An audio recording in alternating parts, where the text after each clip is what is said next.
Warahmatullahi wabarakatuh. Maanta waxaan ka hadlaynaa faa'iidada ay leedahay toonta.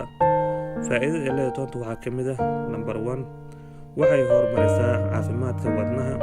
Toontu waxay si aad ah ugu fiican tahay caafimaadka wadnaha.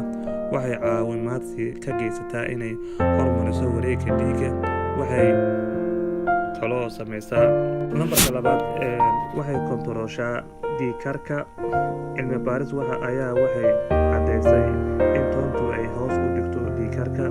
Dadka dhiig karka qaba waa inay maalin walba cunaan jab yar oo toon qayriin ah iyagoo caloosha maran tahay.